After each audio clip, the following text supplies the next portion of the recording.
We're going to go now to a battle on Capitol Hill. Treasury Secretary Scott Bessent sparring with Senator Elizabeth Warren, who asked if the next Fed chair could be sued or investigated if he failed to do what the president wants on interest rates. Jay O'Brien is in Washington with more on that. Good morning, Jay.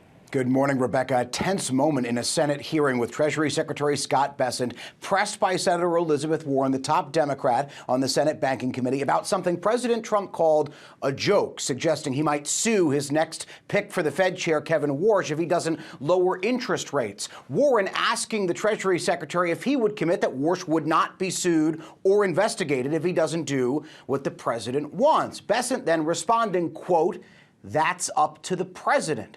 All of this comes as Republican Senator Thom Tillis vows he'll continue to block Warsh's confirmation until the Justice Department ends what Tillis called a politically motivated investigation into the current Fed chair, Jerome Powell, over cost overruns for renovations at the central bank's headquarters. That investigation, though, coming, remember, after the Fed chair drew President Trump's ire by failing to lower interest rates at the pace he demanded. Rebecca. Well, and Jay, there's also a lot of interest here in Bitcoin. It's dropped sharply, down about 13% in the last week, even though it's come back a little bit this morning. And it's all because of something the Treasury Secretary said.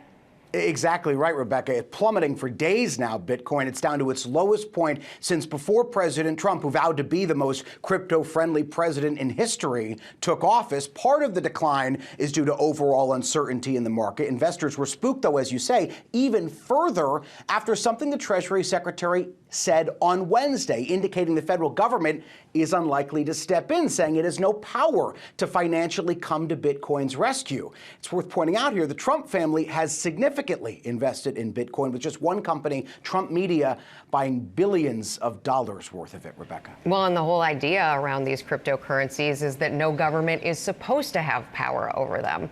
All right, Jay, thank you.